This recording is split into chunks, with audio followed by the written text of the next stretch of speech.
வணக்கம் உறவுகளே. நான் இன்று லோயர் ராஜநாதன் சந்திக்க வந்திருக்கிறேன். இன்றைக்கு நான் லோயர்கிட்ட ஒரு புது டாப்பிக்கோடு வந்திருக்கிறேன். நான் ஒரு லோயர்கிட்ட கேட்டுக்கொள்ள போகிறேன். லோயர், நான் உங்கள்கிட்ட ஒரு கேள்வி இருக்கிறேன், நீங்கள் அதுக்கு எனக்கு பதிலொன்று கொடுங்க. என்னென்னு சொன்னால், இப்போ இலங்கையிலிருந்து விசிட்டர்ஸ் விசாவில் அநேகமான ஆட்கள் இந்த கனடாவுக்கு வந்திருக்கணும்.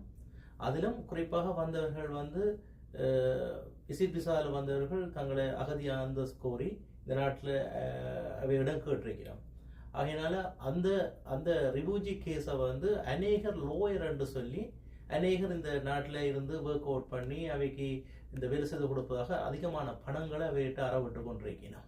அப்போ பணங்களை கொடுத்தும் அவர்கள் அந்த பணத்துக்கான இன்னும் விடயம் கிடைக்காத அளவுக்கு தவித்து கொண்டிருக்கிறது. ஆகையினால லோயர், நீங்கள் அதுக்கு என்ன கருத்து சொல்றீங்கன்றது உங்களோட கருத்தை நாங்கள் எதிர்பார்க்கிறோம். நான் இன்றைக்கு இந்த காரியாலயத்துக்கு வந்ததுக்கு நீங்கள் கேட்ட கேள்வி ஒரு நல்ல கேள்வி. நீங்கள் டீல் பண்ணி கொண்டிருக்கிற எல்லாரும், மெயினாக சொல்கிறேன், தமிழ் மக்களுக்கு சொல்கிறேன், நீங்கள் டீல் பண்ணி கொண்டிருக்கிற எல்லாரும் லோயர்ஸ் இல்லை. அவை லோயராக இல்லையான்னு பார்க்குறதுக்கு வெரிஃபை பண்ணுறதுக்கு ஒரு முறை இருக்குது. சிம்பிளாக கூகுளில் போய் லோயர் டிரெக்டரின்னு டைப் பண்ணிங்கன்னா வேறு பேர் அடித்து பாருங்கள். இல்லாட்டி அவை லோயர் இல்லை.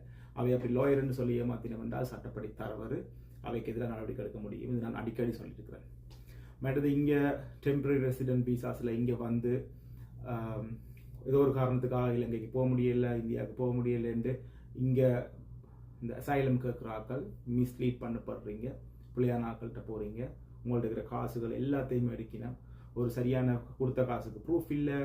கொடுத்த விஷயம் ஒரு என்ன அப்ளிகேஷன் கூட சொல்லாமல் சில ஆக்களுக்கு ரெஃப்யூஜி போட்டு கொடுத்துருக்கணும். இங்கே இருக்கிற ஆக்கள் ஒர்க் விசா எடுத்தாரமன் ரெஃப்யூஜி போட்டு கொடுத்துருக்கோம். இதை ஒரு சீரழிவாக போய்கொண்டிருக்கு. இதை யாராவது ஸ்டாப் பண்ணணுன்றக்காக தான் இந்த டிக்டாக் சேனல் ஓப்பன் பண்ணால் இந்த மாதிரி மைண்ட் இருக்கிற ஆக்கள் நிறைய பேர் கதைக்கிறோம். ஃபார் எக்ஸாம்பிள் சரத்தன் அப்படின்ற காட்சி கொண்டிருக்கேன். நிறைய பேருக்கு நான் இன்டர்வியூ கொடுக்குறது இல்லை.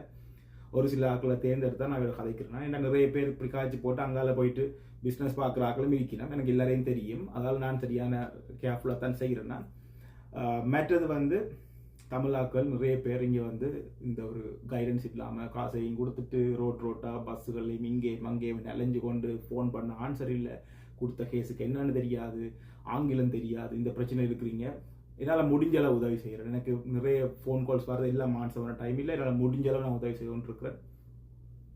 முடிஞ்ச அளவு கைடன்ஸ் இந்த வீடியோஸை பார்க்குறவங்களுக்கு சரத் அண்ணாட வீடியோவில் நீங்கள் டிக்டாக்ல பார்க்க உங்களுக்கு அதை போய் விளக்கம் தெரிஞ்சு கொள்ள முடியும். திரும்ப சொல்கிறேன், எல்லாரும் லோயர் இல்லை. யாரோட டீல் பண்ணுறீங்கன்னு பார்த்து டீல் பண்ணுங்கள். தயவு செய்து உங்களோட காசையும் இதெல்லாம் கொடுத்து மாறாதீங்க. இது ரெஃப்யூஜின்றதுக்கு நிறைய விஷயங்களுக்கு இது பொருந்தும். இன்னும் ஒரு கேள்வி என்னென்னா, லோயர் இப்போ அநேகமான ஆட்கள் இந்த லோயர் என்று சொல்லி இருக்கணும். அவை தங்களை லோயர் என்று தான் சொல்லினோம். அவைகிட்ட கொண்டே 10,000